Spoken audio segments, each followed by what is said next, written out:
بسم الله الرحمن الرحيم. الحمد لله رب العالمين،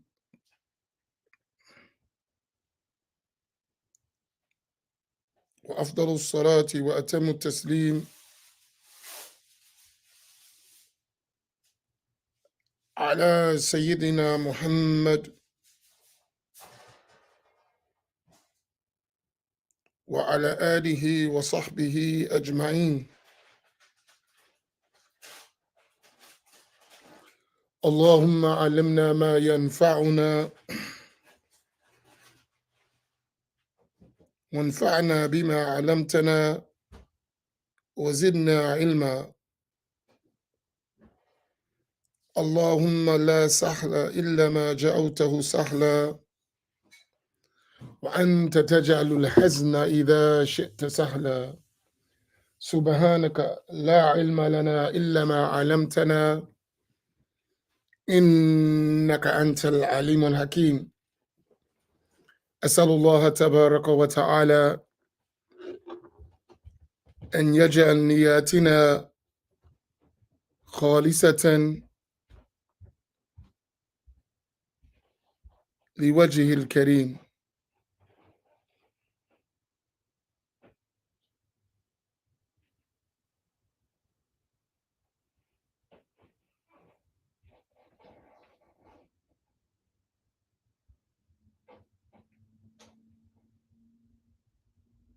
I praise Allah tabaraka wa ta'ala.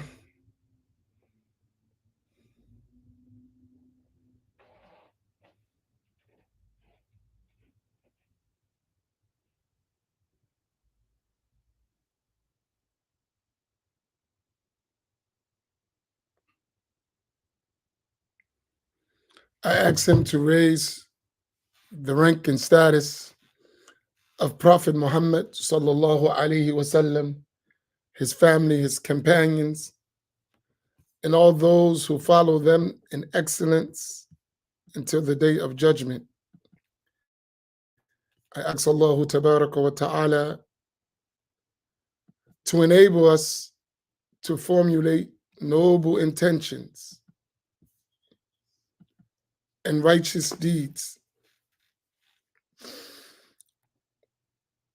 by the status of Sayyidina Muhammad sallallahu alayhi wa sallam. Assalamu alaikum wa rahmatullah. How is everyone, inshallah, this morning? Today is going to be an interesting reflection for me from last night's Black Imams Roundtable. I have a lot of thoughts and a lot of comments. I think really, as I look back, that conversation last night was one of the most important conversations that we've had in a long time. And it was kind of dear to me in the sense that it's relative to my reality. Really myself and Imam Fahim and Imam Naim, as well as our brother Abdul Muhaymin. Since we all have life after the university, that is, and it's inspiring to see different people do different things and engage at different levels after that experience. So I want to speak about several things, and I hope your sensitivities are not like on your sleeve, because I'm going to be straightforward in my discussion. So some feelings, if today's the day you feeling, oh, don't harm me, this is the wrong time to tune in, right? I'm getting ready to have a real conversation. So, and I'm going to speak about some things that might be a little bit, you know, impactful. But so if you're feeling emotional, this might not be the place for you today, right?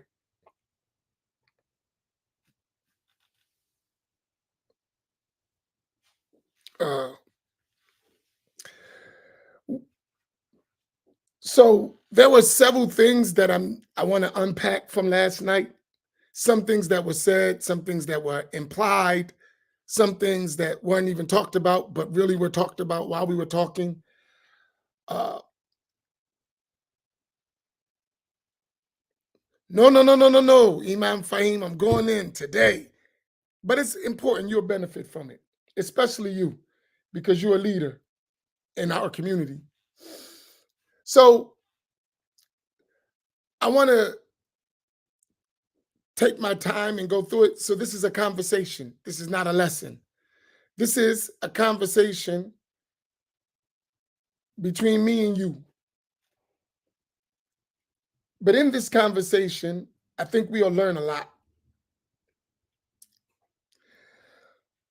So Sayyidi Abdul Muhaymin mentioned, if you remember, I asked him if there were three things that he could work on, and they were the priority for us as Black Muslim community. And I want to say something. Here's the first thing that some people might not like. My biggest concern as a practical engagement is the Black Muslim community. My biggest concern in terms of a practical engagement is the Black Muslim community. Nothing is more important to me than that at this stage in my life. So I want to be clear with that. My foremost concern is the Black Muslim community. And I say that because I think, this is my thoughts, and I'm sharing them with you because I honestly feel this way, that the Black Muslim community is an endangered species. The Black Muslim community is an endangered species. And if we, as a community, don't get a grip, we're going to become extinct.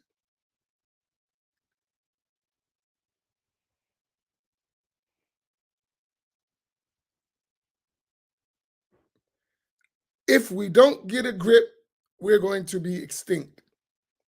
Extinction doesn't mean all the time that you don't exist. It means you become irrelevant. You exist, but you have no consequence whatsoever. You are not a factor in the determination of events. You don't count.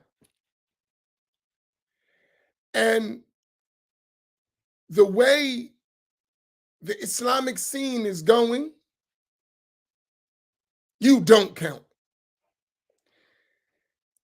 And I see it that we're going back to the case, man, it almost, whoa, whoa, whoa. Man, just talking about it gets me, let's take it down a couple notches. Just thinking about it gets me like, woo, mashallah.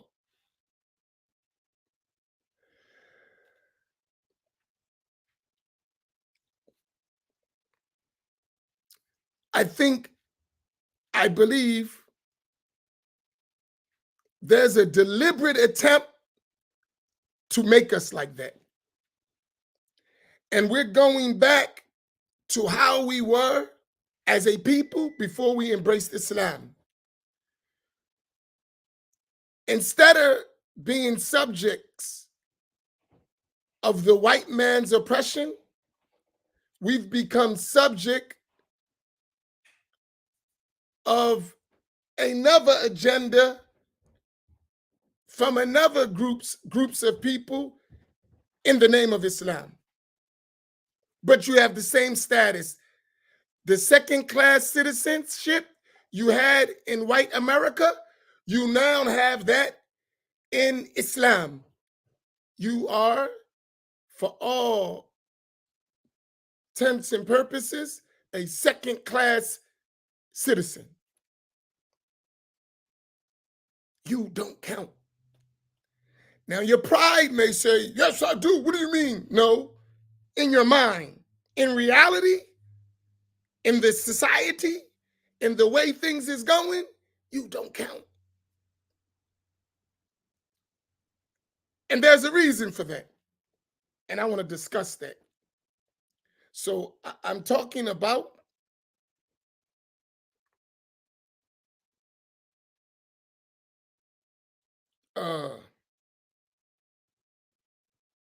a reality that we're faced with.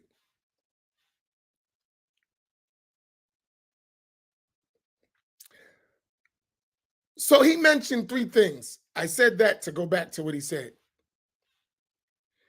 He said those three priorities that he would work on is number one,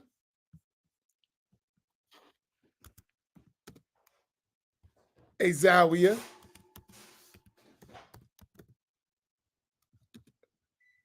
Number two,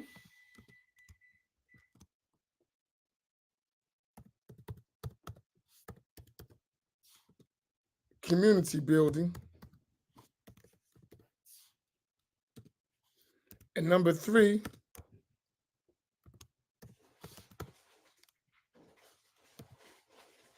finances. That's what he mentioned, right? And I found that unique because it's the same thing I think about. I think about it all the time. The zawiya, for y'all don't know what a zawiya is, a zawiya was a traditional place where a sheikh or a murshid, a spiritual leader, would gather his students or disciples in a place and set for them a spiritual curriculum, a knowledge-based curriculum, and then also have some engagement in the society for da'wah. So it was like a place of al-ilm, a tazkiyah, and a da'wah. The zawiya functioned like that, a place of knowledge, a place of spiritual purification, and a place of calling to Allah subhanahu wa ta'ala, right? The zawiya would be the place where the instruction and training would take place to send people out into the world to do a da'wah.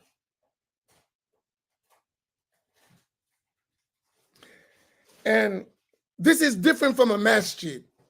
It's a whole different model. The way masjids are set up these days in our environments are not conducive for building community under leadership. They're not designed like that. In the Black community, they were in the past designed like that. But since we stopped following our own model and we started to follow the model of others, that don't work for us anymore. So the masjid actually has become a burden for most of us, but we just don't realize it. That model has become a burden for us. We don't realize it yet. And one of the reasons it's become a burden because it doesn't allow the way we do it for strong leadership.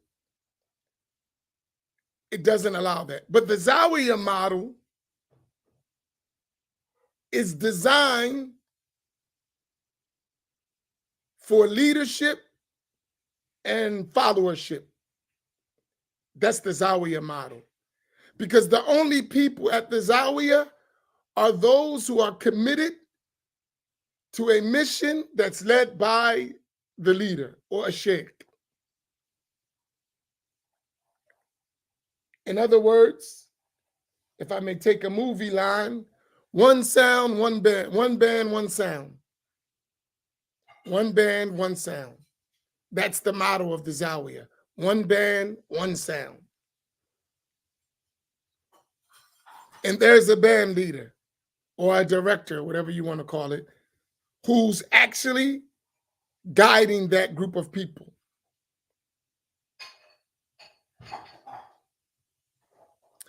Through knowledge, through spiritual purification, and then ultimately sending them to da'wah. But all of that returns back to the zawiya. And from the zawiya, things grow and develop. So that was one thing he mentioned. The second thing, the community building aspect, is the zawiya is a place of service. It is like the hospital. And from it, the community receives services. There's a constant engagement in the form of da'wah. But da'wah is not always just preaching. It is a constant engagement to uplift the community, which ultimately uplifts the society and humanity. But it starts at a small scale first by community engagement, community building, right?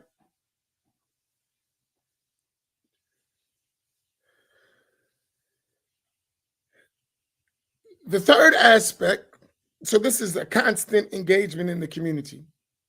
The third aspect is the finances.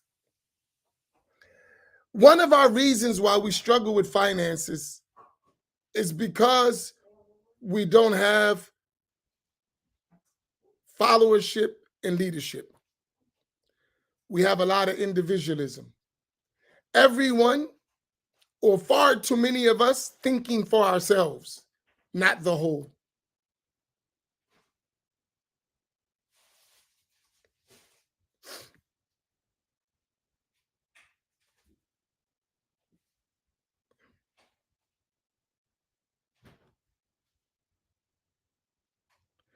I'll share with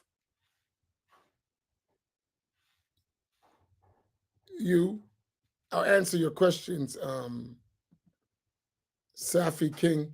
Just pay attention. You don't understand what I'm talking about, so just listen for a little while before you comment.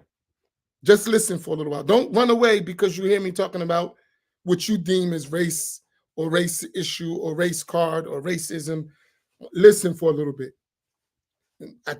Just listen for a minute, you'll follow. Just pay attention and I'll answer your questions. But don't leave. You might need to hear it. Just listen for a minute. I'm very experienced about what I'm talking about. And maybe you could benefit. So just listen. Don't go nowhere. Don't be sensitive.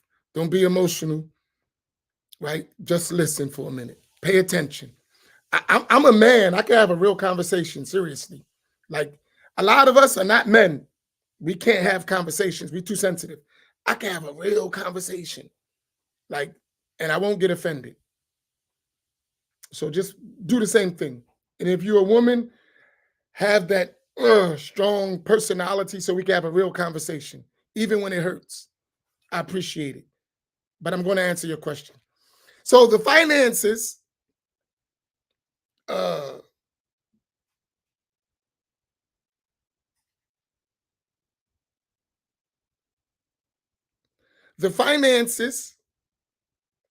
is a direct result of the lack of leadership and the lack of followership. And here's something that we need to get over. Most of us won't follow anybody. because of this aspect of individualism. And we all, if we honest, most of us lie to ourselves. We're not honest. If you be honest, most of us won't follow anybody but ourselves. That's the raw, honest truth. Far too many of us, especially the way things are, I don't want to follow anyone. Religiously, you know what that looks like? I don't follow a madhab. Religiously, that looks like, that's why we don't follow madhabs.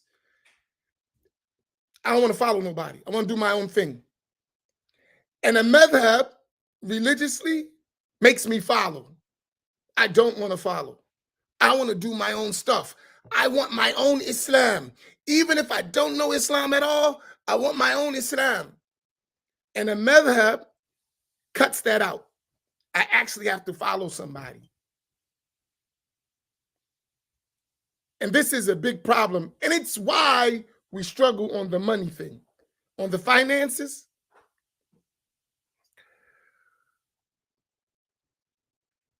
I want to share something with you. Because we said life after the university. I remember when I was in the streets.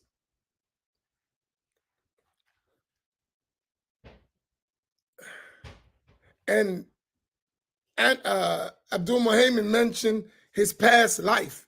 And I was talking about these, did you learn something from it? Because we had these past lives. We were in the streets. We were in the dunya. We were out there. You don't go to the feds for nothing, right? You were doing something, right? What I noticed in the streets is that we had leadership and you had followership, right?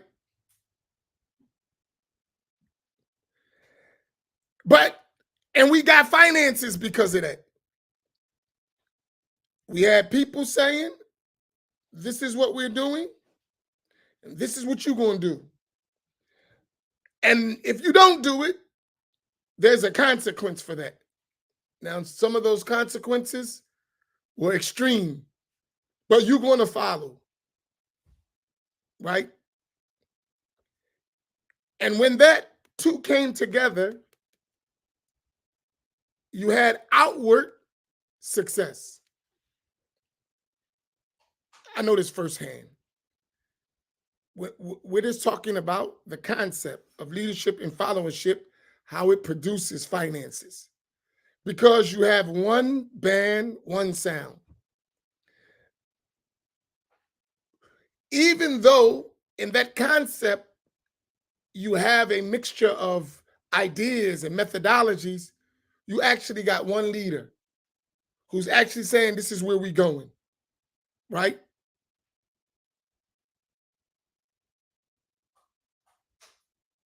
This is what we're doing. And you bet not go against that, right? Because we all realize for the success of what we're doing, that's the outward success, because we're not talking about praising illicit activity. I'm just giving you a concept. And that's why we got to have a real conversation, because I can't have a conversation with someone who don't understand Islam from an Islamic context. You don't understand Islam. I know you think you do, but you don't. So I have to talk to you from a way that you do understand, stuff you see, that can later be connected to Islamic concepts. Do y'all understand that point? Because some of us, man, why are you talking about dunya? Because you can't talk about Islam. That's why we're talking about dunya. You don't understand Islam. So therefore, I have to give you some concepts in the dunya that you understand. So when I bring them to Islam, you're like, oh, I got that. Because it's the concept of the world. And the world is based on the deen. There is divergent ideas, but its foundation is the deen. It is Islam, right? With deviant aspects. The concept is the same. That's why they call the skills transferable, right? If you knew the deen, you would understand this. You would understand it well, but no one taught you Islam, so you don't understand it, right? So let me help you with something you understand.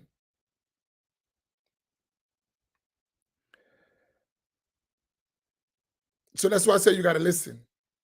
It may not make sense when you're in some delusional reality. It will make sense when you connected with something you know. So that concept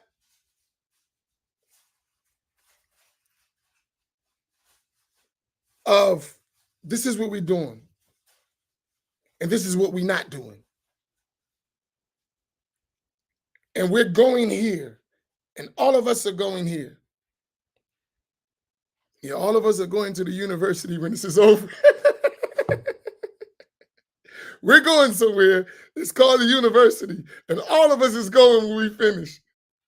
But we going in style. Oh my goodness.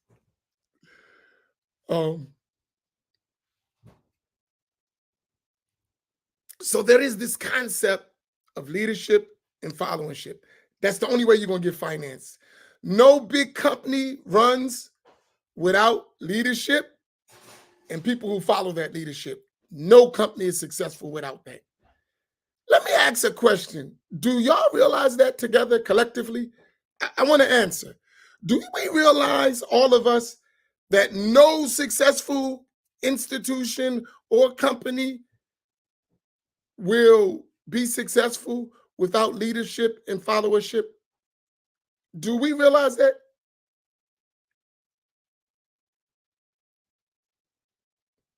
I want a response from that.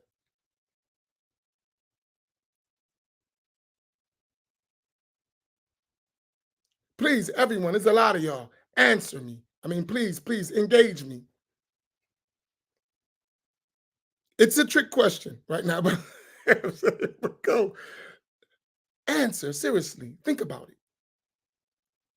So we do understand that. So that's not something we're debating about. Good. So these three things, I agree with him 100%.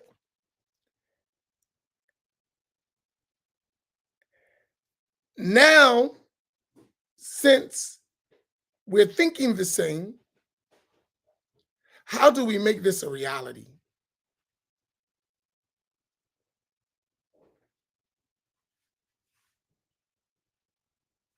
How do we make this a reality? I think they go in this order too. It was amazing that he put it, because I'm telling you, I think the exact same way. And I wasn't with him in the university. We were at different times. But in the university, that's what we did. In the university, how does it work? You have a leader, an imam. This is how it used to work. So for y'all who never been in the university, let me tell you how the university used to work, right? And it's interesting because it goes into the conversation he had. In the university, this is how it worked. You have a group of Muslim inmates, right? They pick an imam. The imam in the university is in charge. He runs everything. He's the shot caller. He's on the front line. And everyone follows him. You bet not go against the imam. That's an absolute no-no. That could cost you your life. That's in a real university I'm talking about. I ain't talking about how it became now. Back when I was in the university and before that, the imam makes the call and everyone follows. You don't follow, that ain't gonna look pretty. That's the way that go, straight up, right?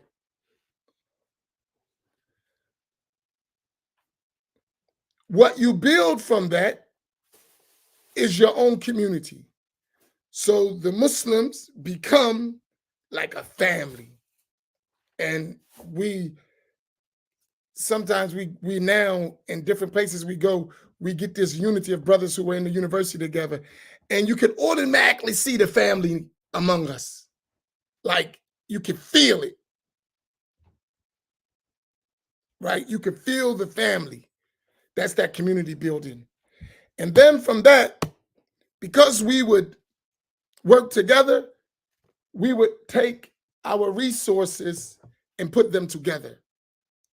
And that's why everyone in the community that would join would automatically be taken care of, because that financial base was made, right? That financial base was made from the chapel, which was the zawiya for that purpose. The community that was built from the brothers are there, that was that community building. And then when they had that leadership and followership, they produce their own finance. If you would come to an institution, you cannot have anything. Soon as you come to the community, everything's laid out. They had Beitul Mal, they had everything, you join the brothers, everything's straight. Jobs in the institution, whatever you needed, if you was in the community, you got that. They take care of it. Commissary, everything was laid out, right? Because that structure was there. And I wonder, like a lot of our thoughts, I wonder when we think like this, how much is it what we saw in the university? Because most people who are in the university, when they come out and they see the masjid, they run, because they're used to a whole different type of structure in the university in terms of zawiya, community building, finances. There's a sense of family and community in there. And when they come out and they see this every man for himself model that's in our communities, they run away. And you see that a lot, right? Because that model is existing.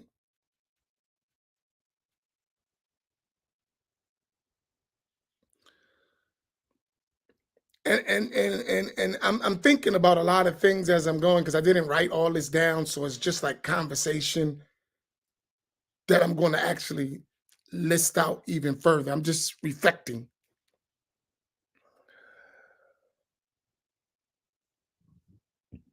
So I think for us, we need to start working towards this model. I think it's important. And the 3453 family could be this model. I was talking to Imam Naim about that. The 3453 family can be that model. We had, well, not in the institutions I were in, we had maybe more people than this, but we have enough people to do this. We don't, actually, we're doing it without doing it. We are doing it. We just we're not deliberately doing it. We're doing it though. I think we need to be more deliberate. And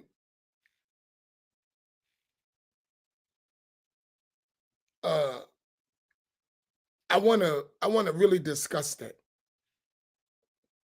And I think it's, after listening to him, I've been thinking about it a lot. I just didn't know how to do it, and I've been doing it. I think this is a model that we need to actually flush out and really expand. And I'll tell you why. Especially in our community, it's going to be our survival mechanism. Now I'm going to go back to why I said the Black community, Islamic community, because everyone else, every other community have their version of this. It's the Black Islamic community in general, I'm not talking specifics, in general, that's missing this concept, right? And this is important, right? That we develop it. We used to have it and we had money. We had everything we needed. The only problem, and I think is something we have to get over, is a lot of times our leaders betrayed us historically. They were frauds. They did, and there's a reason for that. And the Zawiya model should fix that if we do the Zawiya model correctly. So when all that disappointment, like I did that before, I ain't doing that no more, it's a reason for that. And we'll discuss that later, right? But we have to get over the fact that we've been betrayed. Excuse me, sisters. I'm giving analogies. Please don't be sensitive. We can't be like women who had a bad relationship with a man and they carry that relationship to every man they meet. We can't be like that. Or men, since to be fair, so we don't get attacked, or men who had a bad relationship with a woman and carry that to every other woman they meet. It go both ways. But a lot of time, women are more emotional than men, so it's more severe most of the time, right? We can't be like that in our Islamic development and growth, right?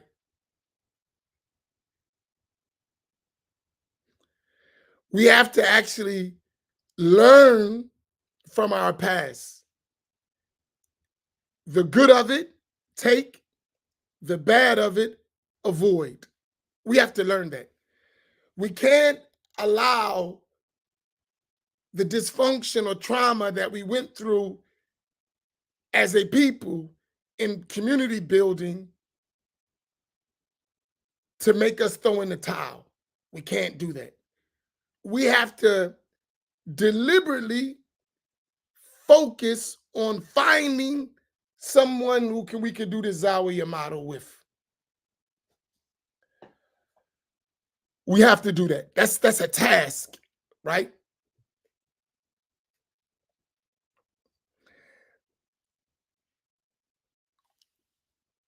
Once we get all these things lined up, you're going to see us grow.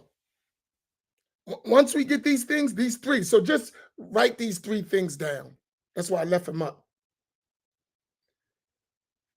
We need this. This is a recipe for success. And when Abdul Muhammad mentioned it, I was so happy inside. I was like, wow, that's what we need. Right? Like, this is the recipe right here. It got to be flushed out. It got to be thought out.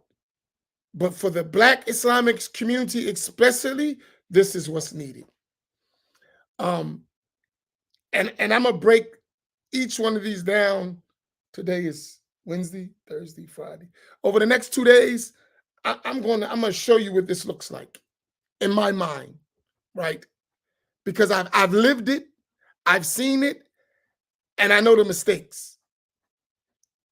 I believe I can do this one, right? But we have to free ourselves from unconscious enslavement to others. Can we put that up? We have to free ourselves from an unconscious enslavement to others. In order for this to work, we must free ourselves from an unconscious enslavement to others.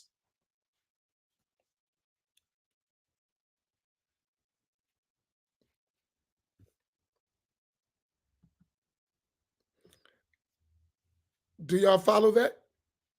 Can we put that up? We must free ourselves from an unconscious enslavement to others.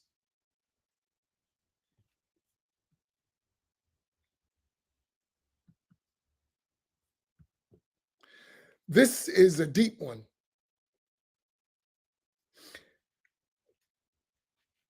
Is that saying they say,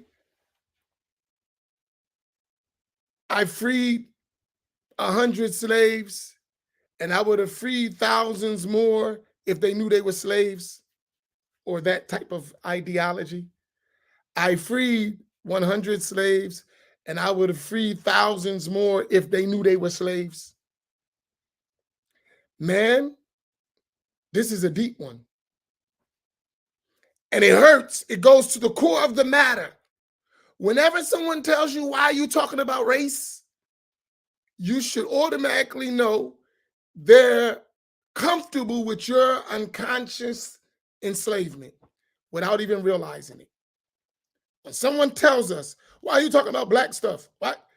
They have become unconsciously comfortable with your unconscious enslavement, and they don't even realize it. Seriously. So there's a lot of unconsciousness going on around, and we have to wake up, like sleeping.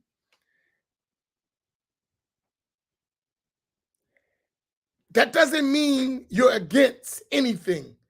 That means you're for your own empowerment and upliftment. You don't have to be against nobody else to want good for yourself, right? And that part should be understand. You don't have to be against someone else to want good for yourself. But people have become comfortable with you being in your situation because it benefits them, but they don't realize that. They don't realize I'm comfortable with you being there because I'm benefiting.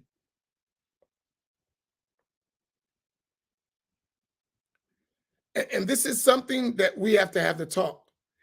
And we're never going to have this real talk as long as we're in this position. If our leaders in this position, our leaders will not be able to move. And I say it straight up. Many of our leaders, whom we think are leaders, are in this position. Right? And they're in this position because they need a job, which is the ultimate, don't get sensitive, which is the ultimate form of slavery for our people. For our people, the ultimate form of slavery is the Western job system. We always will be slaves if we keep following that model.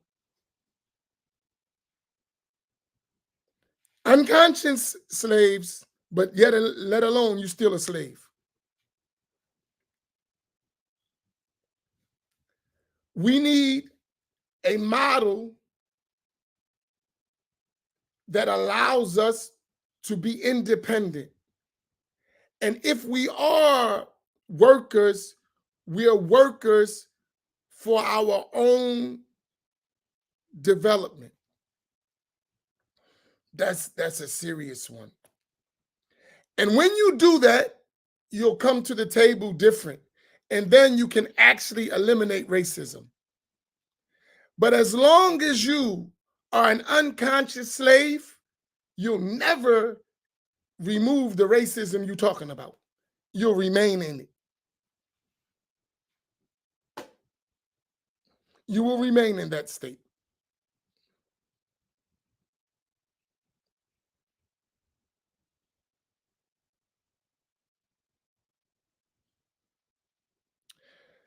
So I'm speaking from that level.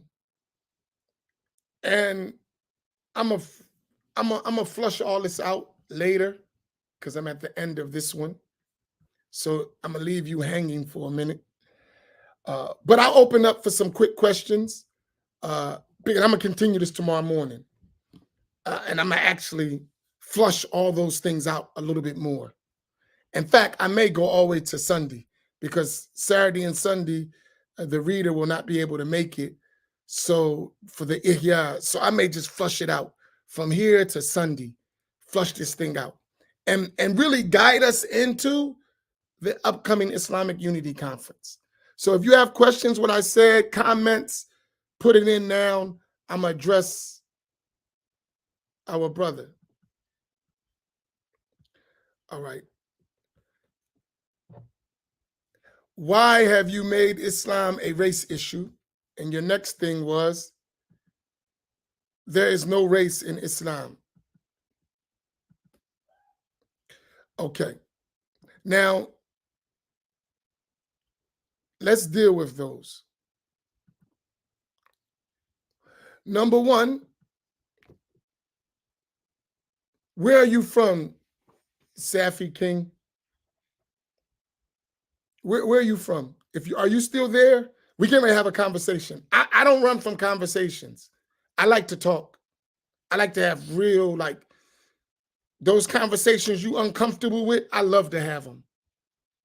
Remember, we come from the university. So in the university, you forced to deal with all kinds of crazy stuff. And I was in the university, in the real university. So you're around people, the weirdest, craziest people you could ever think of. And you better learn how to man up. So I have a real conversation. Are you still there or you left? Which one?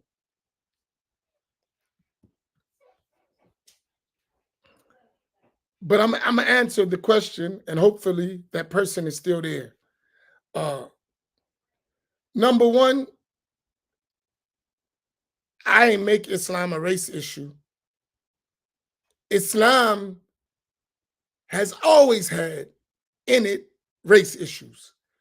From the time of Sayyidina Muhammad sallallahu alaihi wasallam to this day, there's always been race issues. That's never changed. And anyone who doesn't realize that has not studied Islam. The Prophet sallallahu alaihi wasallam came to remove it because it existed. You never even thought about it.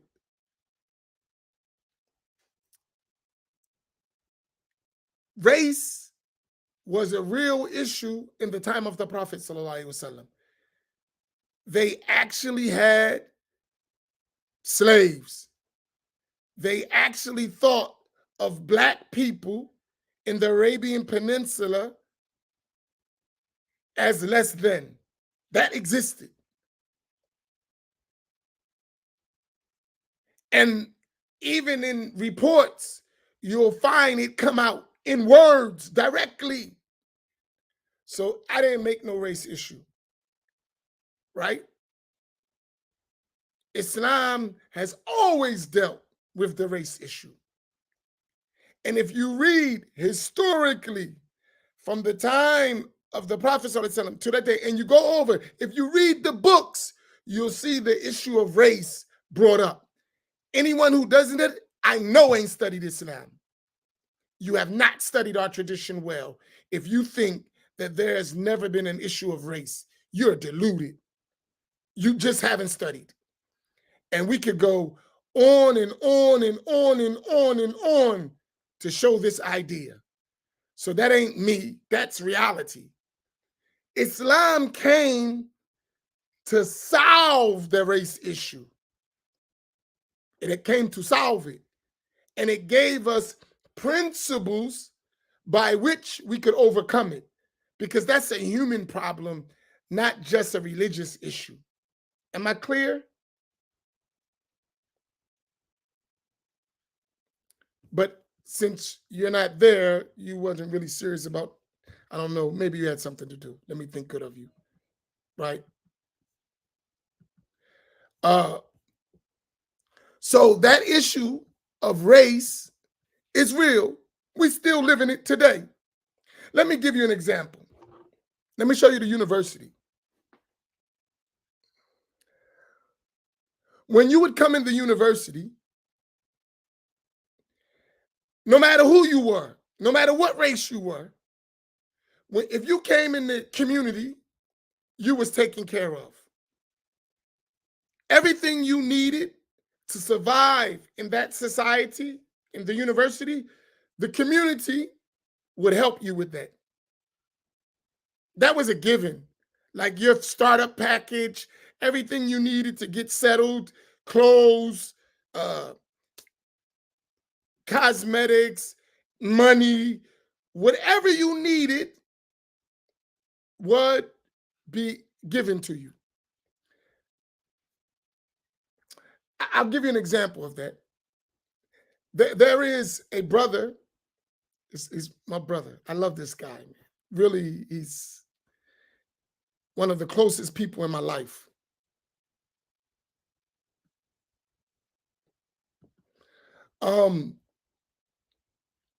When I first came to the federal university, I had left the state and I come in the feds. I don't have nothing. Now, I don't know nobody because the feds are not like the state. State, you're going to have people from your town, people you knew all your life. When you come to the feds, that's a whole nother level. You usually by yourself. And my co-defendants were already years before I got there. So when I came, I was by myself. And I remember when I came in the university, I got on my orange suit, some shoes from the, they give you in the institution. And from reading, I had lost my sight. So I had these big old glasses, man, I was a mess, right? And I remember I went to the gymnasium. And this slick New Yorker dude, gold teeth, slick dude, he saw me. And I guess just my look. He was like, yo, Ak, you Muslim? I'm like, yeah. He was like, my name is Rasul. And we shook hands. And that one moment, we've been friends ever since then. That was almost 30 years ago, right? He's like, man, what you need? And just everything I needed, he boom, boom, boom, boom, boom, boom, boom, boom, boom, boom, boom, right? Took me in the community, introduced me to everybody, boom, boom, boom. And from that point, so I became a leader in that community, right? Became one of the main teachers, assistant imam, like that. From that point, within 18 months, integrated fully in the community. That's how it was, like the brotherhood, right? To this day, we still friends and brothers. Like we've been all over the world together after the university, like tight. That's that love that was there. So when y'all see us doing them programs in Newark, that's him. That relationship was 30-something years ago in the federal university, right? But that was the concept, how we were, right? And all of us, if you see us together, you see that feeling. That's how we were.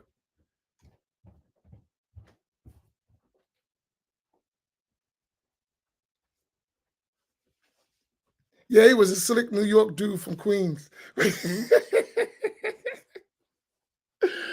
MashaAllah.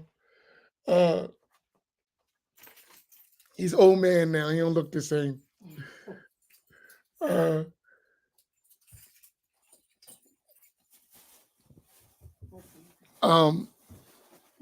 to go sit down. But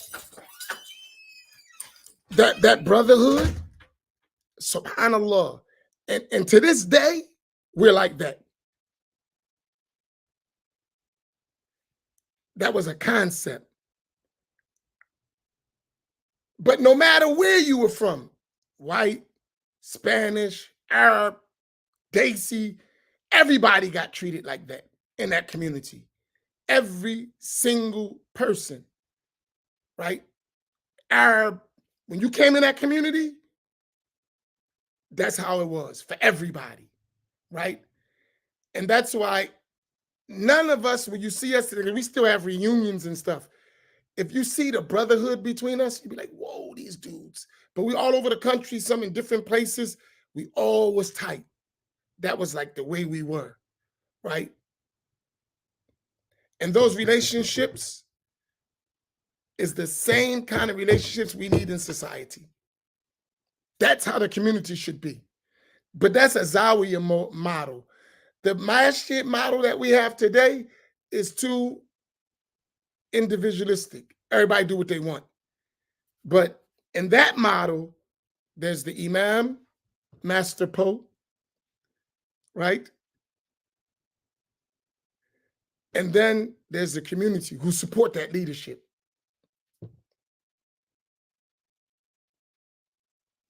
I'll tell you a story about that.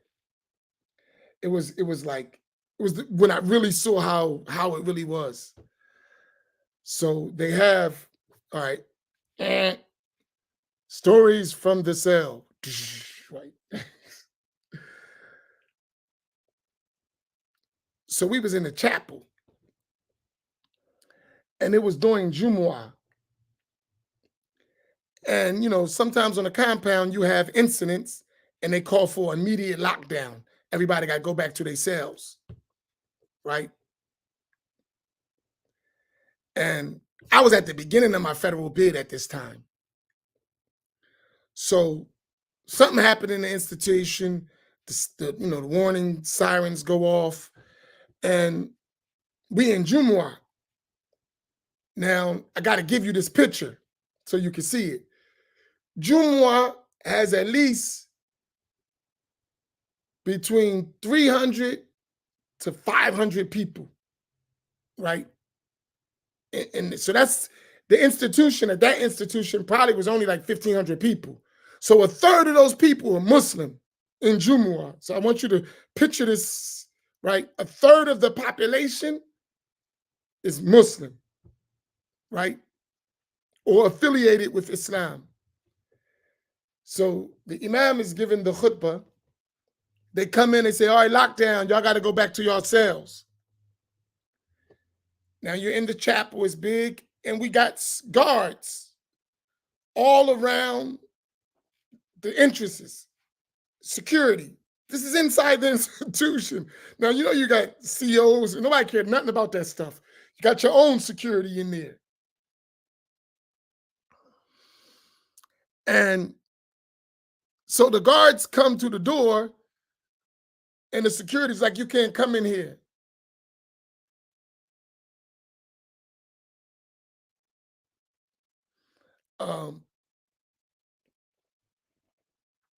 And I'm sitting there, I'm like, what's happening here? And the imam says, we ain't going nowhere.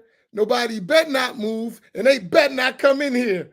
I'm like, uh-oh. Like, this dude's gonna give me a life sentence. Nobody better not move, and they better not come in here.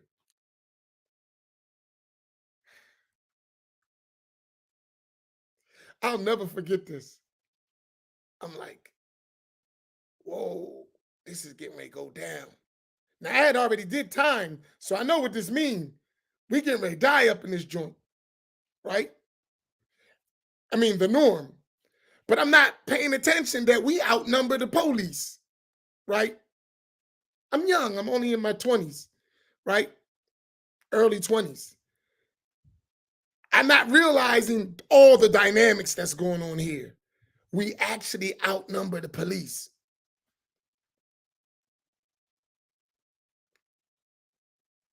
And the imam, who's a beloved one of mine, I won't mention his name, I used to say he got a 100-yard stare, that he can look at you from 100 yards and pierce your heart.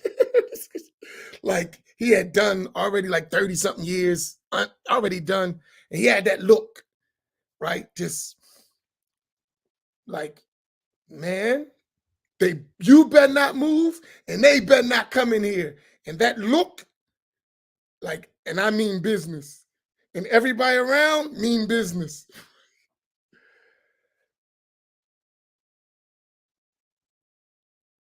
And the police wouldn't come in. They called a warden, associate warden, and they negotiated. All right, we don't want no trouble. Y'all just count inside and y'all give us the numbers. I'm like, whoa. Y'all count inside and y'all give us the numbers. We're not going to interrupt your service. I was like, dang, that's power. So I'm just sure something's going to happen after this. Nothing. Zilch. I said, whoa, that's leadership and followership.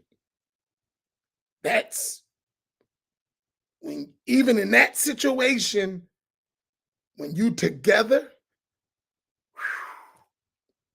that's power. I watched it with my own eyes. And some of the brothers here were with us, so they know what I'm talking about. Right? I was like, wow.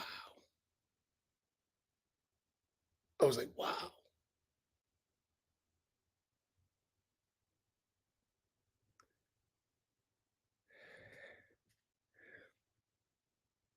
And I remember, yeah, you remember that?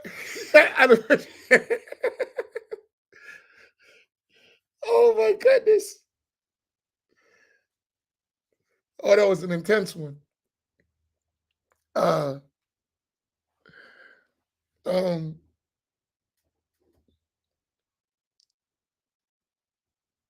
but that, to this day, that everybody that was in that community that know each other, we all tight to this day. And this is 30 years later, 31 years later. If you see any of us together, you see the love and brotherhood. No matter where we're from, because we're all from different places. Nobody from the same place. You could feel it. Like, I wish we could all move in one place and all of us be together with our families, with our, like, we could do amazing stuff because we understood those concepts, right?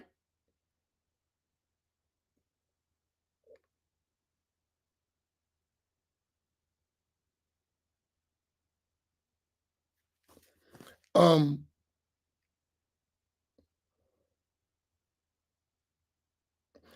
my point with that, I drifted a little bit. My point was that was for everybody. So we understood that Islam wasn't about racism. It was the way to remove racism. But today, I gave you that point as an analogy I'm going to make. Let's deal with the masjids in the street. Is that spirit collectively in the Islamic community? Yes or no? You heard the spirit? I said, let's use myself. When I came in, I ain't had nothing. When I came in the federal system, nothing. One brother who don't know me from a can of paint from New York, just because I was Muslim, instantly taken care of. Instantly. And moved up in the society. In 18 months, I was among the leading figures in that community. I was the assistant imam. I taught all the classes, ran the curriculum. Do we see that? Honestly, in our collective communities? Absolutely not. Come on, be honest.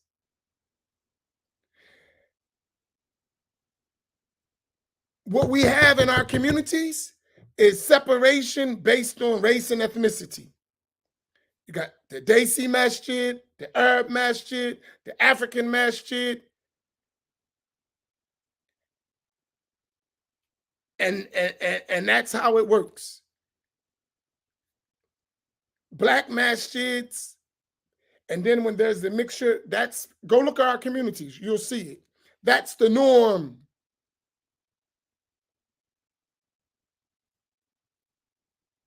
That's the norm. And resources are not shared. And that one's easy. Resources are not shared. You have multi-million-dollar masjids and masjids who's falling apart. And those people won't even blink at those other people. That's a real thing. So is that us or is that reality? Is there an equal uh, distribution of resources within our communities, across the board, across racial lines? Is it? I know how it shouldn't be. Let's have a real talk. Now you talking to me. I know better. So you ain't talking to somebody who ain't been around. I know what's happening. I'm in the inner circles. I know. You can't tell me those lies. Maybe someone's sleeping, but I know the kind of resources that are in just one masjid could take care of 50 of inner city masajid. The resources in one suburban masjid could take care of 50 inner city masjids.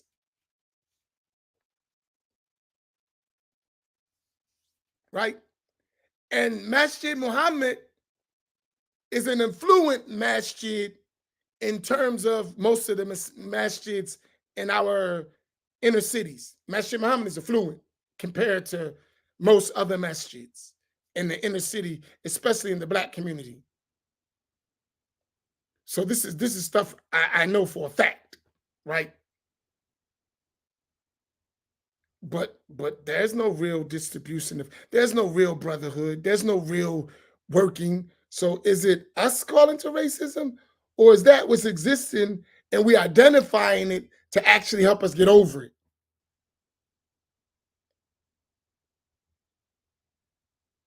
You got masajid, literally masjids, that have $1 million in zakat money. And those people who are the most deserving, literally, in reality, in meaning, in any way you can cut it, they're deserving of that zakat money, but they won't get none of it. $1 million in zakat money. More than one masjid like that. I'm going to name them. I know for sure. And I ain't talking about the ones that have hundreds of thousands of dollars. And you have real deserving communities that deserve it and would appreciate it, but they don't get it. I know that for sure, for a fact. No doubt about it. So that's something you can't tell me. Is that racism? That's a question. Is that racism?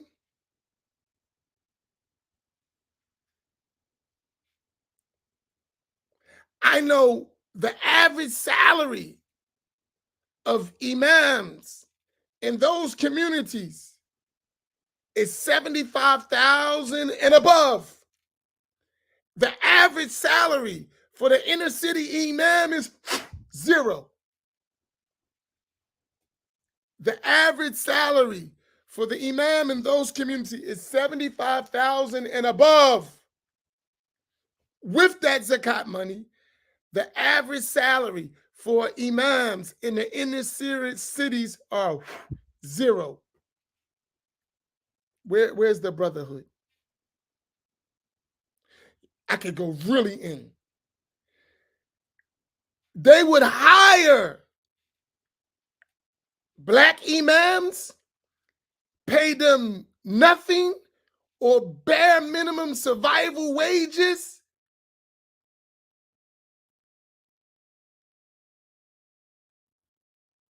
while paying the imam from their own, who's far less qualified, a real living wage. Some of them they won't pay. They'll just let them be honored guests. Honored guests. And give them minimum while they struggling. And that wasn't a shot. I'm just being honest because, don't think that was a shot out. It wasn't a shot. I swear it wasn't. Because you ain't the only one, right? No, I see it.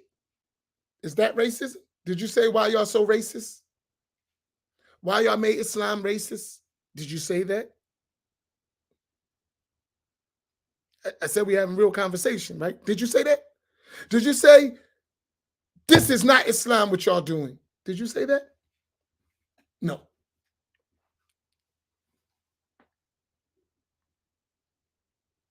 And they know the condition. It's not like they don't know. They know, but this is all about Islam. So where is the equality? Where's the fairness? Where's the fair distribution of wealth and resources and knowledge and support? Where's all that at?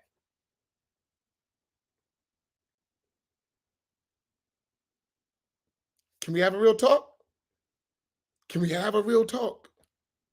Or are we going to put our head in the sand and act like that's not reality? Which one we going to do here? It's not a complaint, because my solution to that is do for yourself. And that's why I have those conversations without having hostility towards those who are unconsciously working in that framework. I don't accuse them that they even realize what's happening.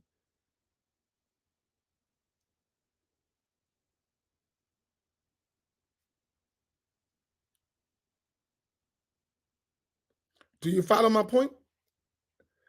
So that's one story. And I know it. Actually, it is what pushed me to be the way I am. Because I used to be in those circles. And I was a privileged Negro. I'm a privileged Black imam, right? I don't have those problems. That's individually. I'm taken care of, right? Right. But what about the rest of us? Actually, that's what woke me up.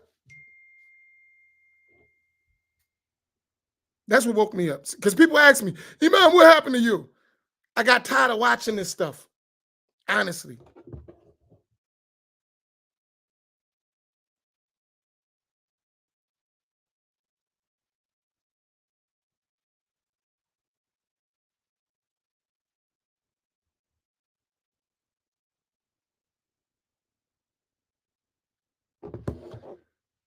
Somebody just sent me a message complaining about such injustice.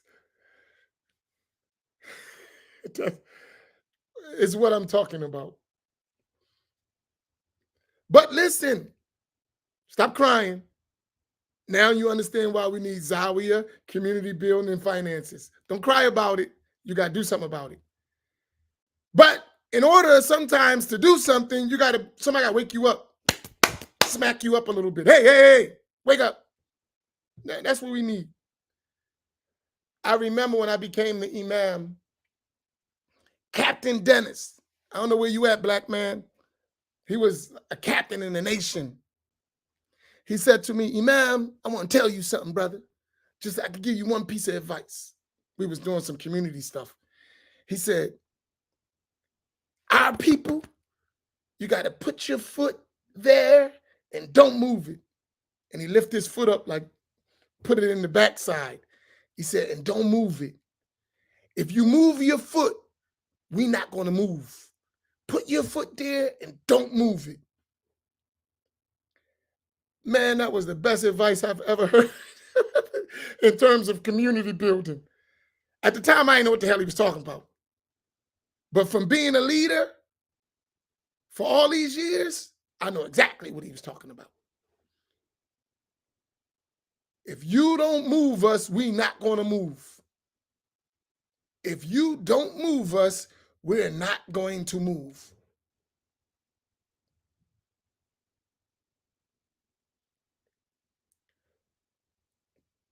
So I'm going to bring this to a close. My thoughts is I have so many things I want to discuss.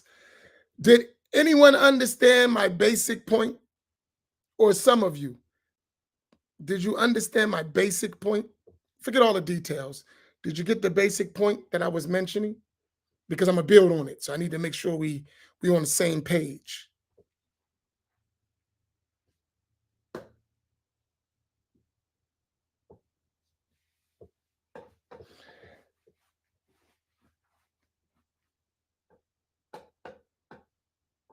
Because I'm going to require us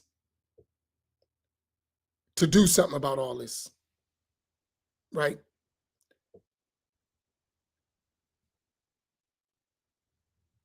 And I realize a mistake that some of us have been making, and I'm among them. We don't want to do what we know we have to do. The nafs tells us don't do what we have to do. And I'm among them. We sometimes don't do what we know we have to do. The nafs, we lazy, we don't want, it makes us feel uncomfortable. It pushes us outside our comfort zone and our space of enjoyment and relaxation. So we don't want to do all that. But we know that's what needs to be done. You know, we got to tighten our belt and roll up our sleeves. We don't really want to do all that. But we know that's what we need to do. And we got to overcome that. We got to overcome that. Right. And some of us have to be leaders, and some of us have to realize that we're followers, and we have to be followers.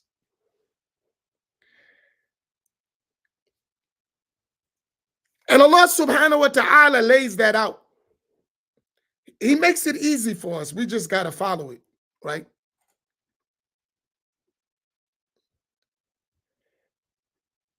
And what I say,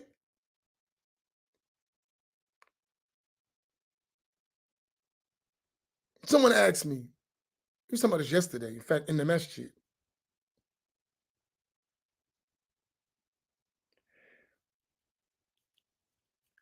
We was talking about the Eid. So the surrounding masjids that have this same discussion I'm talking about is live and well in Atlantic City. This is the most racist environment you could imagine, right? It's bad in that sense. Between Muslims, man, it's horrible. It stinks, right? Atlantic City and the surrounding areas is the most racist Islamic environment you could imagine. And I ain't afraid to say it. We need to fix that, but they ain't interested. They ain't interested at all. I'm gonna tell you how they look at it. I'll be damned if a nigga lead this. That's the attitude. And I know it sounds harsh. That's just how it come across too. We'll be damned if a nigga leads this. I don't care what kind of nigga he is. Ain't no nigga leading this. And it ain't taken to me personally. Has nothing to do with me. I realized that after a while, oh, this ain't about you at all. This has nothing to do with you. Nothing, zero. This is for all of y'all. And guess what? We so unconscious that we say, okay, boss. We're so unconscious as a people, we say, okay, boss. In Islam, we're so unconscious, we say, okay, boss. And people be like, well, Imam, man, you Negroes need to be taken out and shot. That's how I feel sometimes. You Negroes need to be taken out and shot, put on the firing range. Right?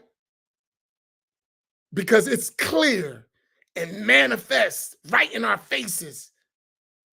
And man. So I'm not speaking from some vacuum. I see it straight up. It's right in your face.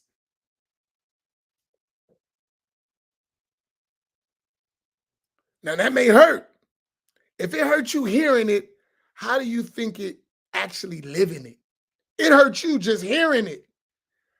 How do you think it feel living it? I'm gonna repeat that. Could y'all put that up? If it hurts you hearing it, how do you think we feel living it? Can we put that up? If it hurts you hearing it, how do you think it makes us feel living it?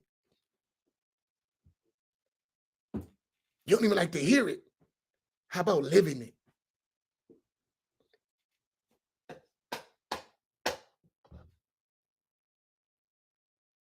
And for me, that means something. I don't like even talking about it, but I don't want it to stay the same.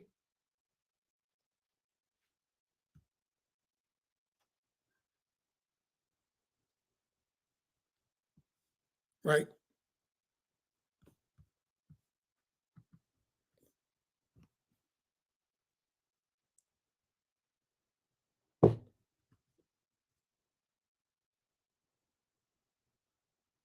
Right. These are things that we need to talk about. And just trying to ignore it. Oh no, man, no racism in Islam. There's no, man, that's not gonna solve the problem. That's delusion. Stop it.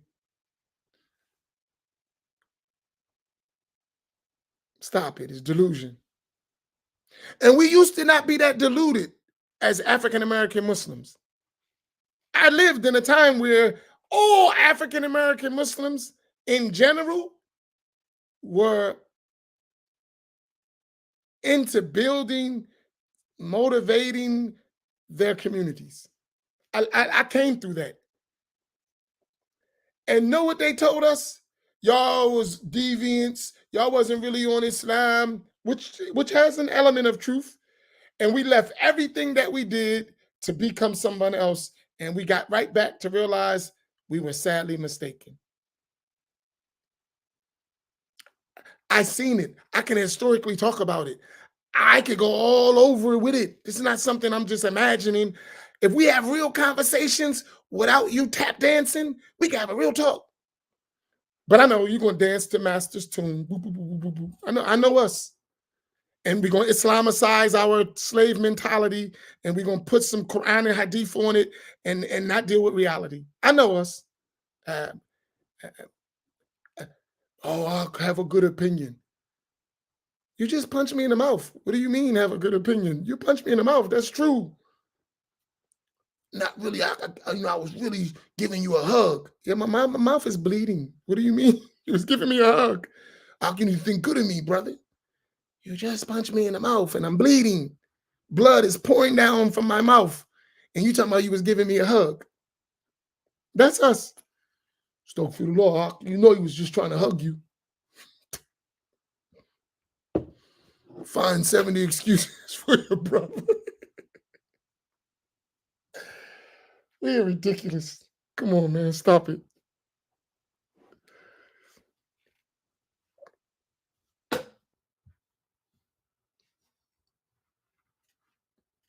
We used to not be like that. I remember, man. I'm telling you. I've been in Islamic movement since I was 10 years old.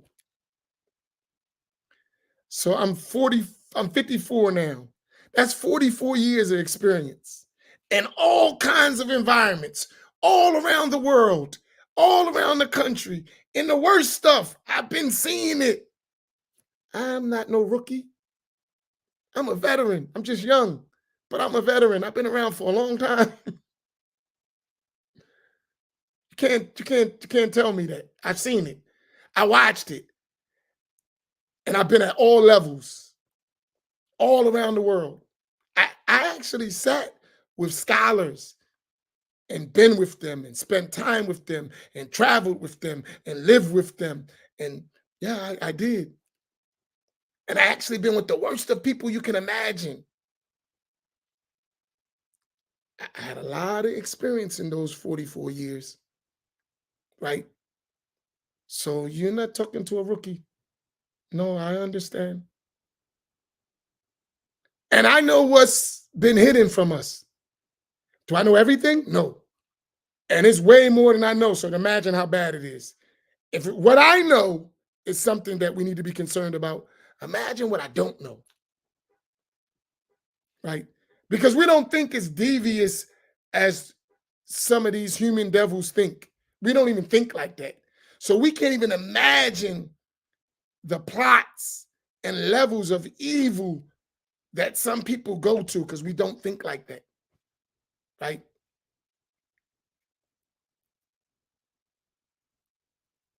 It reminds me of stuff we used to learn in the world, in the dunya. Like at the top levels of that stuff, it'd be some vicious stuff going on. Right? Vicious. Right? But the guy who's on the corner, he don't really realize what's really happening. But when you get up, when you fly in planes and boats and stuff like that, and you see some of the stuff that goes on, stuff is vicious. But we, like I said, we don't think like that, right? And alhamdulillah, we don't think like that. But we need to realize there are some people who think like that and deal with it appropriately, right? There are people who think like that. There are some real devils, shayateen min al-ins. There are some human devils, and they think like that. So you got to be aware that that does exist. That's Quran, you know. That's Sunnah, you know. Like there are human devils, right, that think viciously, have stuff, man. And that's why they could watch people in the worst of situations and don't care. And make themselves look, you know, like, I'm a good dude. You're a shaitan. You ain't a good dude. Okay, that's my scattered thoughts and reflections, part one. Tomorrow will be much more calculated and organized because I'm going to actually write it all out. This is just me thinking out loud. But we're going to have real conversation. And listen, if I had guys who had guts, some leaders, they don't have guts. I know that already. We can have a real conversation. But they don't be really wanting to have these kind of conversations. It's not comfortable, right? And most of us who are in the seat to have these conversations, we won't have them. We're so happy to be in the seat. Hey, boss, I'm at the table. I'm at the table, boss. Right? Boss, I'm here. Good boy. Good Muslim boy. That a boy. A lot of us are like that. Our leaders. Seriously. That's why they can't have real talk. Now, I'll stay away from that dude, man. That dude, yeah, I know. Because that dude gonna call your stuff. And he gonna push you to something different. That's why you don't want to talk to him. Because you know he ain't going for it. And that's one thing I appreciate from past experience.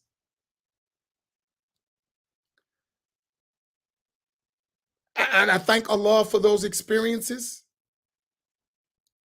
right? And I thank Allah for the redemption. I ain't never been a sellout. That never been my joint. And I never been one of those guys who didn't know how to go get it. I never been that kind of person. Since I was a kid, I learned how to go get it. So I ain't never been like, you know what I mean, have this, we can't do that. We got to go be slaves. Since I was a kid, and many people, they talk about Dr. York and all the bad stuff he did, right? I'm going to tell you one good thing he did. He did a lot of bad stuff. Sis Joanne, you're getting ready to get triggered. Dr. York, Dr. Pork Time, right? Let me tell you one thing he did do. He helped make me a man. I appreciate that. He taught me what a black man can do if he got his mind right. I got to give him that. I can't take that away from him. He did a lot of bad stuff. Later, I wasn't around to see it. He was doing bad stuff when I was around, but I just didn't see it. And I was a kid. I was around, right? But one thing he did do, and to this day, I never, ever, ever will forget that. He made us men. I gotta give him that, right? He showed us if we really, really study him and we do what we really should do, man, we would be great. Don't do what he did, but learn from what he taught you and take out the crap and put Islam in it and get busy. Watch what you become. I gotta give him that. I can't take, he made us fearless. I gotta give him that. I can't take that from him. And we were kids. I'm gonna give you a story. I'm sorry, extended time. This stuff is important. I think I was 12 or 13. I never forget this. This is empowering. I was 12 or 13. I know I wasn't more than 13 years old.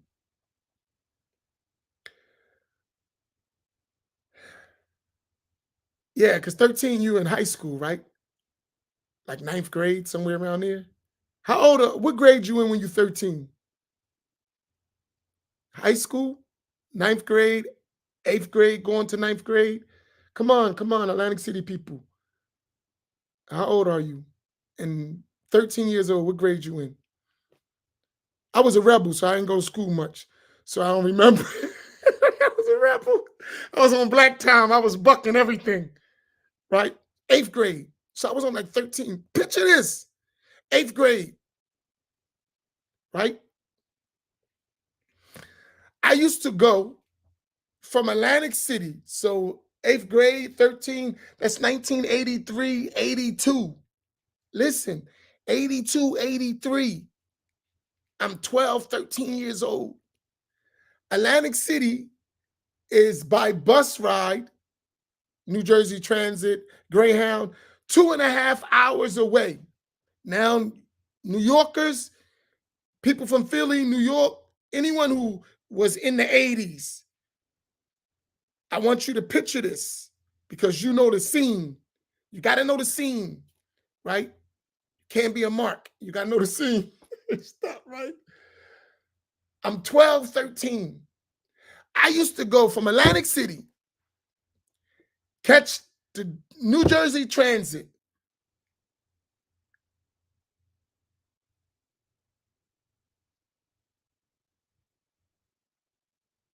to Port Authority in New York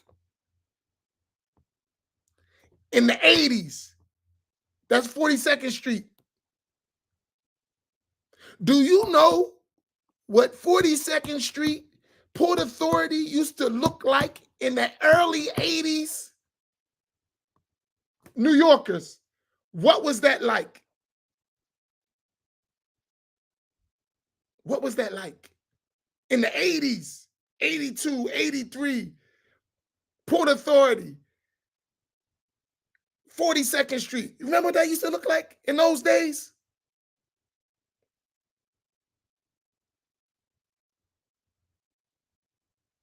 Wild. Like the living dead. Like wild, wild, wild.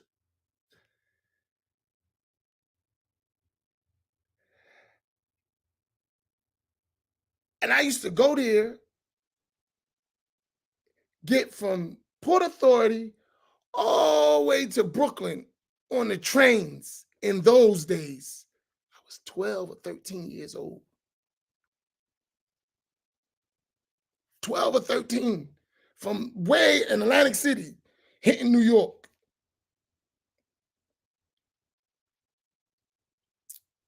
To go all the way to Brooklyn, that's a long journey. And sometimes you come back at night and trains go not on schedule and you be all over the place in New York trying to get back to Atlantic City as a kid. And I remember going to Brooklyn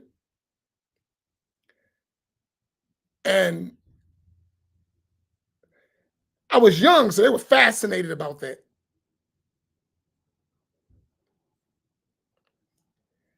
And then, where's this kid from? From Atlantic City. I was down, man. I was a soldier. And I had a partner. He used to come with me sometimes. Me and him, the same age, right? And I went to New York. Now I would get incense, and people from my city, they know me. I would be around the city, incense and their pamphlets and my white garb. I was a kid, right? I remember going to Imam Isa, Dr. York, at that age. I'm like, I need to bring the brothers down to Atlantic City, and we need to go give da'wah. We need to spread the message. This is a little kid. He sent a busload, 40-something brothers, on the word of a 13-year-old, 13, let's give me the max, a 13-year-old kid, all the way to Atlantic City to go give da'wah in their misunderstanding of the deen. I was 13. A busload,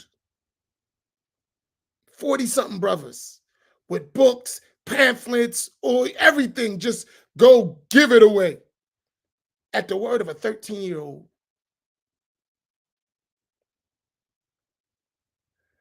Think about that.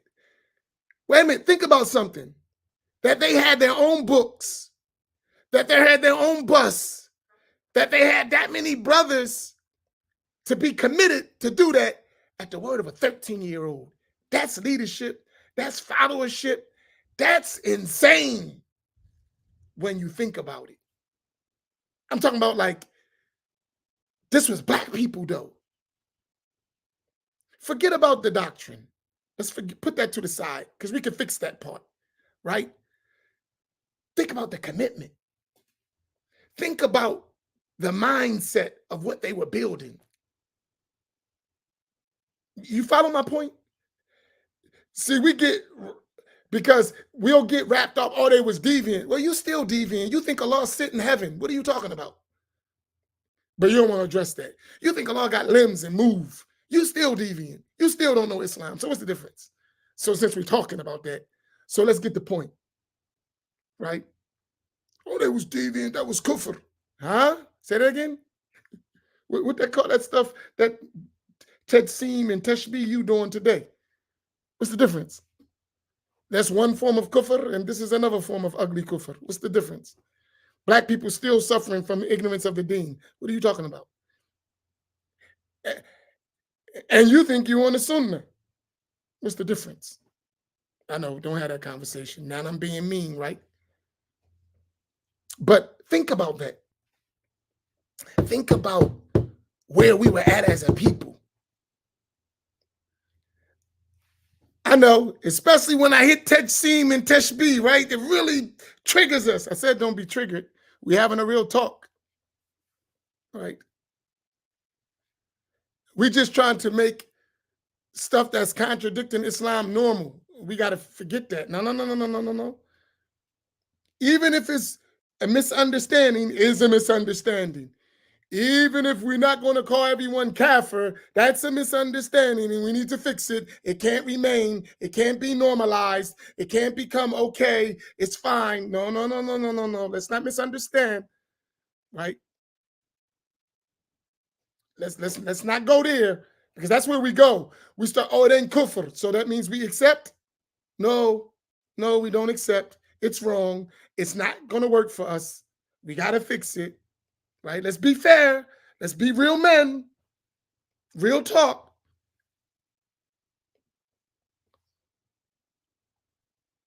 But what I looked at is, to this day, if it wasn't by the fadl of Allah, but by that man making a young black man a black man and making you stand up to be a man and go get yours and don't depend on Mr. Charlie, that's in me from a kid.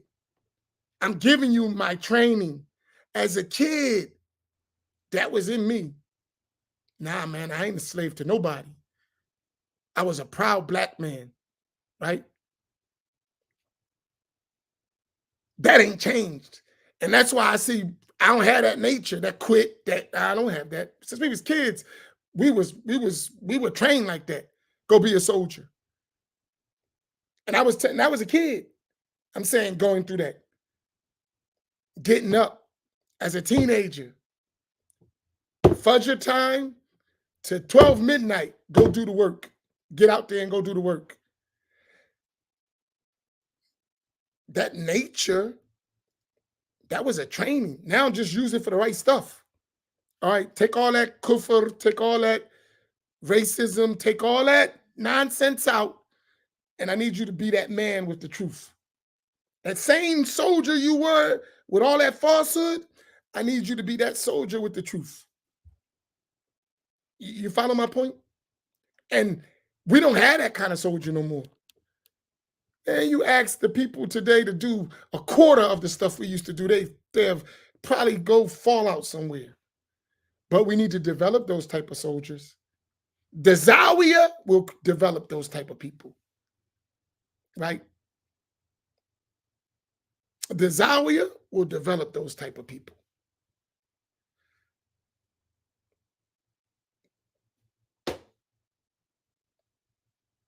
And even now, when I look back at it, I'm like, man, I wish we could do that with the knowledge of Ahl Sunnati wal Jama'ah. It'll look a little different,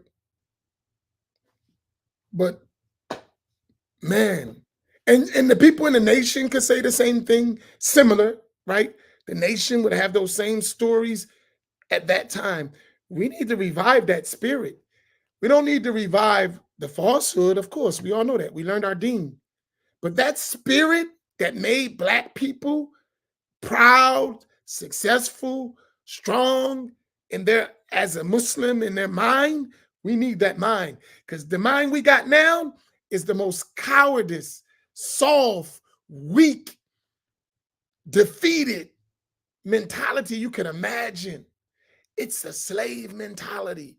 And we supposed to be Muslim. We're supposed to be Muslim. And you think like a slave. Like, we got to fix that stuff. Bad.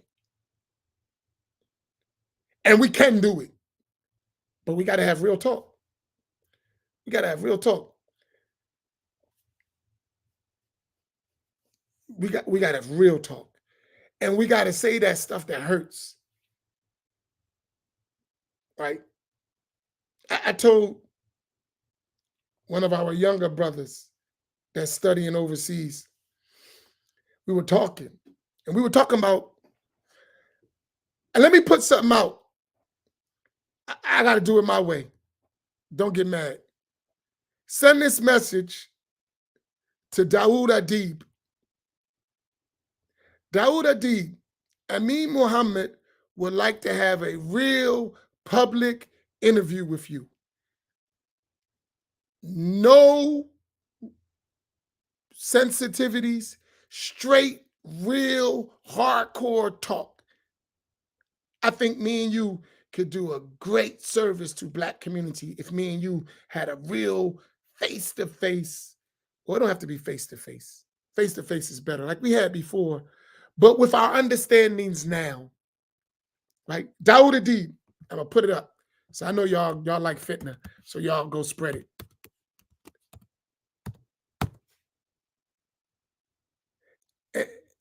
And since we make it right, even Abu Muslim, I'll put on Abu Muslim, I ain't gonna, and man, won't you stop it? Both of y'all, I would like to have a public like a public discussion, not that sensitivity stuff that, fake interviews. I'm talking about a real Black man. Y'all my elders, so I respect you, but really, really a real talk. I would love it right on our platform. You're welcome. Like, and it's not an attack, not a real, like, after all the storm, let's have a real talk. I think it would be so great for our community. if all three of us had a real talk, and I say them too, because really, I know about Abu Muslima, he's a man, and I respect that. We disagree on a lot of things, but he's a black man, and he's a proud black man, and I respect that, right? And I think collectively, this conversation will be one of the best things that happened to us as a community. We're gonna rough it up. That'll happen. That's natural. But I think the overall thing, we don't need no moderator. We men.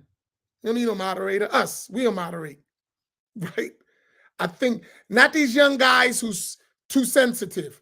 I'm talking about men and they're elders. They've been through it. They've been around. We got about the same amount of years in the struggle from different aspects.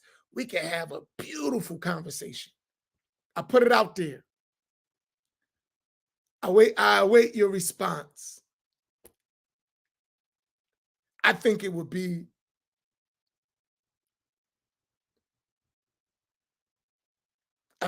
nice. No. It's not a confrontation. You misunderstood. No. We're not having a problem. I think our unconscious slave mentality collectively is why we don't sit down and have real talks. You follow my point? It ain't a problem. I think we just need to have, like, we could do a great service with a real talk, but you need a real conversation. Someone who ain't scared to have a real conversation, right?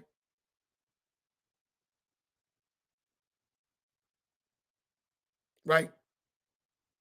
I think it would be nice. It would be real nice.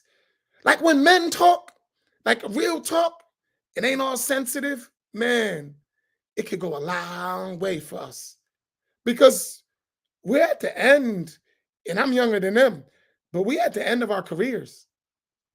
And we seen a lot, but you gotta have real talk. But if we all faking and yes, shake, mashallah, and we ain't dealing with real uh uh we need a real talk. Like somebody gonna have a real talk. Some guys, they can't have a real talk. They can't have a real talk. They're too sensitive. They can't take a shot without bending over. It's gonna be shots that go with the turf.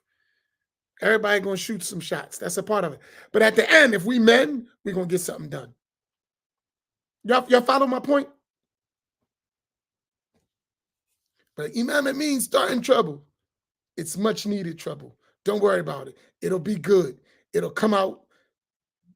We'll be so happy we did it. Let's do it. The invitation is there.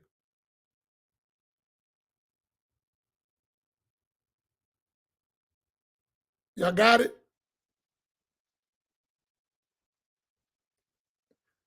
Because I can't reach him. I can reach Abu Muslima, but I gotta push Abu Muslima a little bit because this ain't his thing. He don't like this stuff, like public stuff. But I gotta push him. Because believe me, I think he's one of the most important figures in Black American Muslim communities. I think he's one of the most important figures in the last 20 to 30 years. I know a lot of you guys hate him and throw him off the minhaj, but I think that's a mistake. I think we just need men. A lot of us are soft, right? So they can't handle him. But I think Abu Muslima, Dawood Adib, when history later comes back and talks about them, they're going to be some of the most important figures in African American history in Islam. I honestly believe that. And I know it for a fact. Because history, when you look back, it's honest and unfiltered. In the present, it's egos. So therefore, you don't tell it as it really is. But when you look back, you see things differently. Right? but you got to have real talks. So the real visionary can see history before they live it. Before you become history, you see history, and in the present, you act according to that historic understanding. It takes vision to do that. What we going to look like 20 years from now, what will be said, and what can we do now to make that the best thing that's said, right? And one of the biggest things that make us not talk, it ain't us. It's someone else uh, in our minds that make us hate each other. It's not us. We are all unconsciously still slaves. When we break that slavery, indoctrination, we move.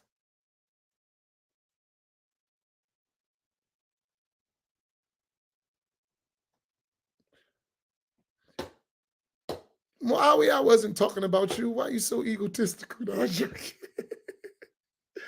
I'm having this conversation because I love you. I don't know how long we got, man. We got a lot of work to do, right?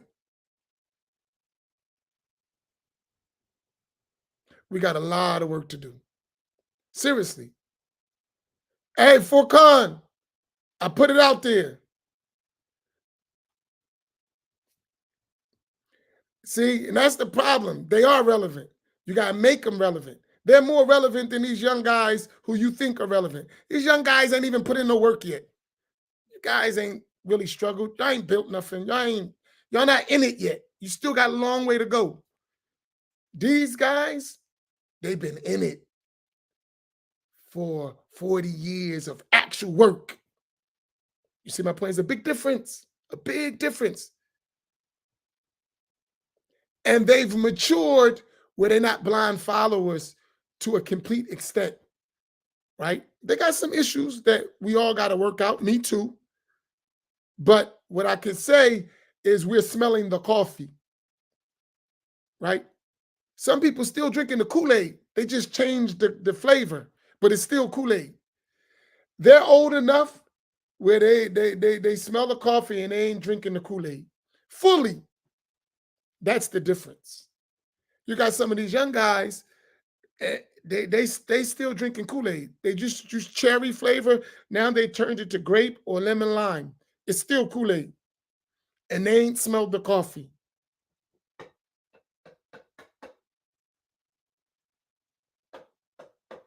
It's a big difference, seriously.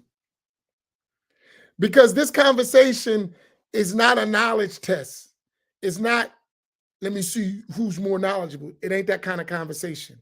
That's not the kind of conversation we have. Even if we talk about knowledge, that's not the conversation we really need to have. It's going to be a part of it, but that's not really. Actually, we need to learn from their experience, but we need to have like a hardcore talk that's not censored.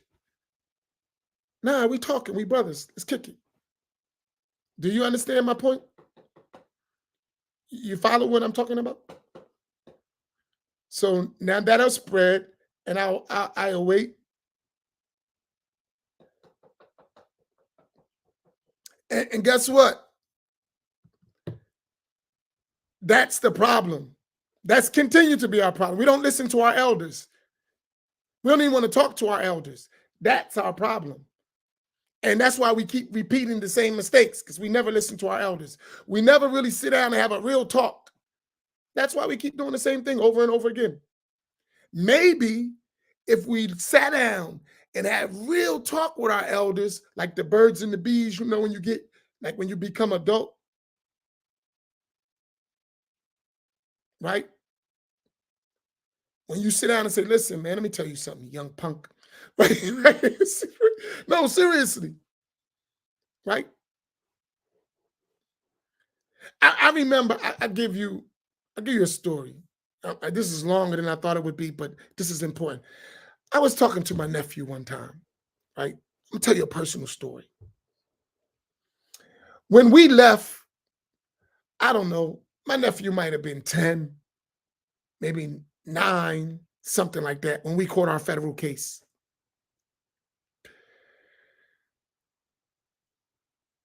Now, I want to give you something. We was ballers.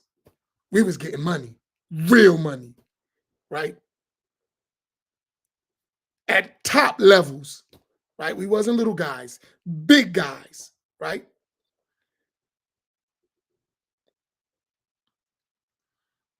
And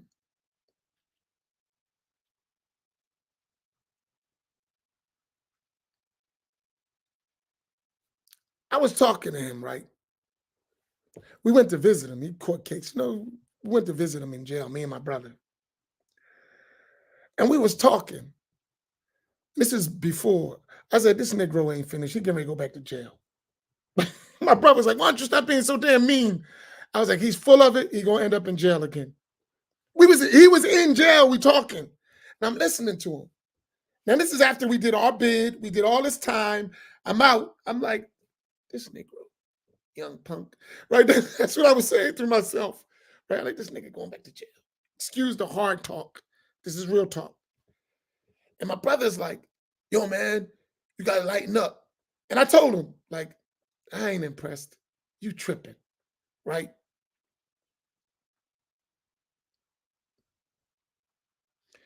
And when he came out, I was talking to him. I said, man, you ain't even hustling. You bull crapping. You ain't even a real hustler. But in his time, he was the man. I'm like, you broke. What the hell you mean you the man? Like, in his time, he was the man. In this time, you guys don't even got no money. What are you talking about? You can't go to jail when you broke. You don't even got no money. You can't even really afford a real lawyer. I'm talking about a real lawyer that costs you 100 grand, 150 grand, 200,000. I'm talking a real lawyer. I'm not talking about what you doing. You need a real lawyer.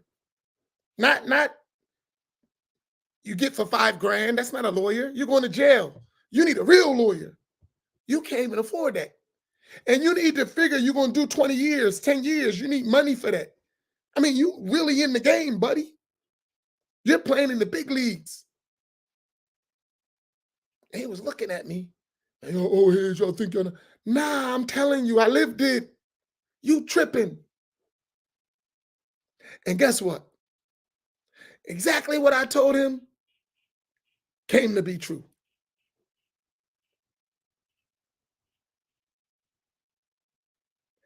And I pray, he's still in jail today. I pray that when he get out, he learns some stuff. And I had that conversation with him even again. Like, listen, man, we can't keep doing the same thing. We did that. We did it. It don't work. It don't work. Dawood Adib, Abu Muslim and them, they live long enough that they seen stuff that don't work. They can have real conversations that we need as a people. But somebody got to bring a real conversation. It can't be fake, right?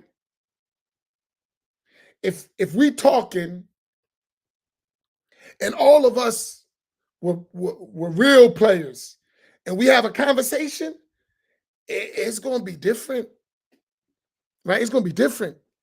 Like, if we're talking about the university, we can have real talk. If we really did it, like we really did it. Like, nah, I was really in the university. I really did it. We can really, really talk about the university. All levels. We actually seen it. We actually lived it. There's a big difference from somebody who spent all their time, in the FCI or the minimum or low. It's not the same, right?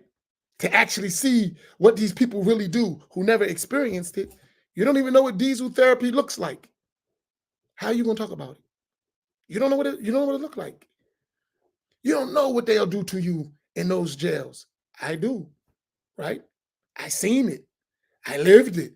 I experienced it. It's not the same, right? So what I'm saying is those elders have did that in Islam. But you need a real conversation that can bring it out and is not scared to talk about it because we need it. Not some fluffy, lullaby stories, nonsense. Come on, now. Stop. Cap. Nah, real talk.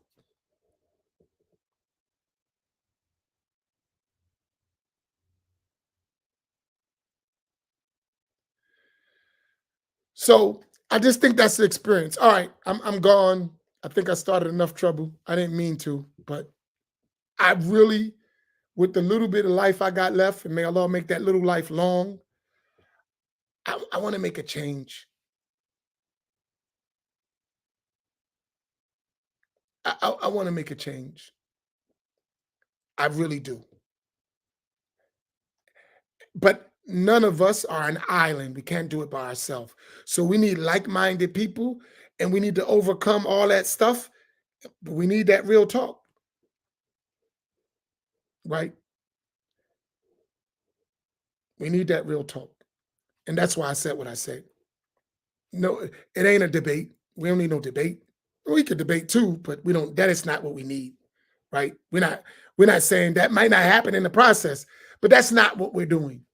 But we're not going to run from the discussions that, because the debate sometimes prevents us from doing the work. So let's have the debate, and then we finish the debate, and let's move on to the other stuff too.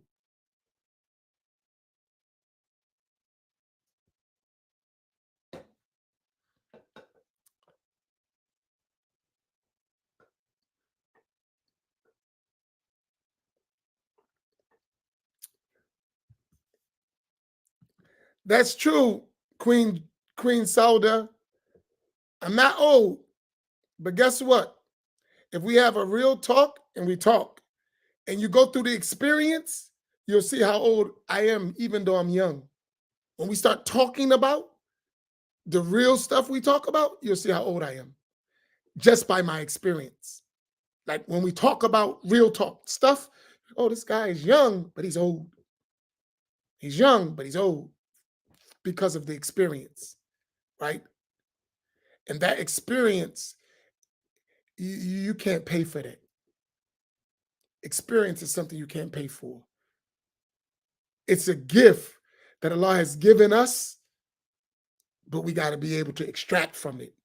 We collectively have a crazy experience that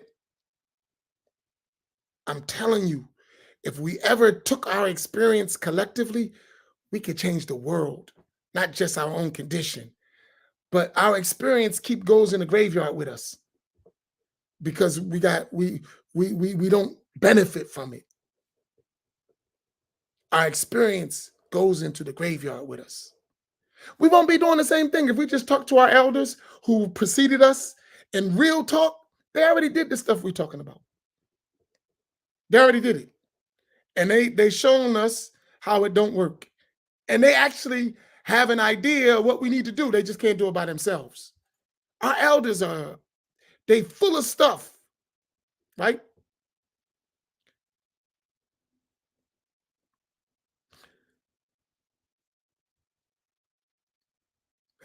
A person who never, Queen Soda, Joanne, a person who never lived in the mosque can't tell you about the mosque. If you never lived in the mosque, when the mosque was the mosque, I'm talking about the Ansar community. If you never lived in that and really experienced it, you can't really talk. You're talking out the side of your neck. Did you actually live that? Do you know what that's really like? Or you just talking? The one who really lived it, who really sacrificed, who really, really did all of that is a whole entirely different discussion. You follow my point? The guy who really studied in Saudi Arabia, who really studied overseas, who really been in those environments is a whole different conversation. Who really experienced racism and knows what it looks like is a whole different conversation. Not someone who's fantasizing, I'm going overseas, I'm gonna be a sheikh, and yeah, Negro, you ain't gonna be nothing. You're gonna be somebody's servant. That's what you're gonna be. You knock it off. But only an elder who actually went through that stuff could tell you. because we've seen it. I've seen this movie before. I've seen this movie. It's not new. New characters, but it's the same movie. As that lady said, it's the same game, but you got to be experienced to extract. When they add new actors, you got to see it's the same plot. But if you ain't experienced, you won't know. You think it's a whole new movie. It's the same movie. Changed a few lines. It's the same movie. Experience going to teach you that.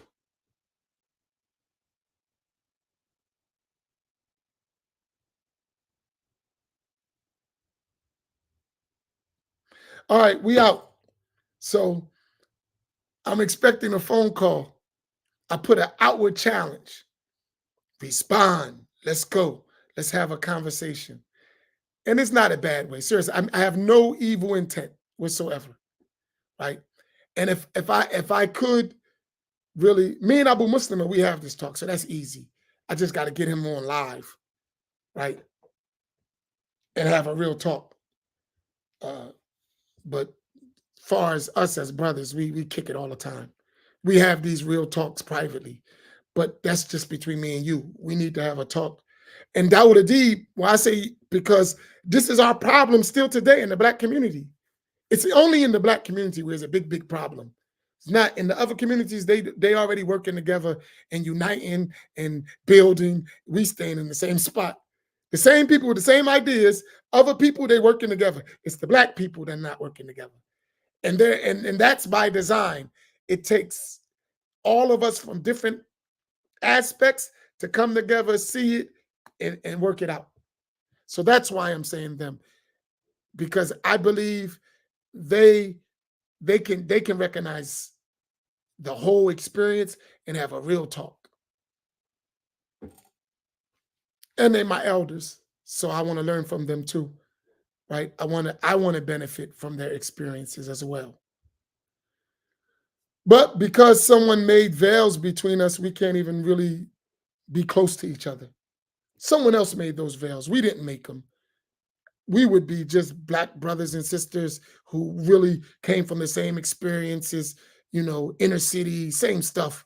We wouldn't do that. But somebody got in our mind and made us enemies. And we need to fix that. Okay. With that, I close out. May Allah make this some benefit. I went 2 hours. But I think it was a 2-hour worth conversation. May Allah make it easy. Inshallah, I'll continue more structured tomorrow about the zawiya thing and how I visualize that. And then we'll talk about the zawiya, we'll talk about community building, and we'll talk about the finance stuff. All three. I think that was something that I took from the roundtable. Barakallahu bikum. Wa sallallahu ala Sayyidina Muhammad wa ala alihi wa sahbihi ajma'in. Assalamu alaikum wa rahmatullah.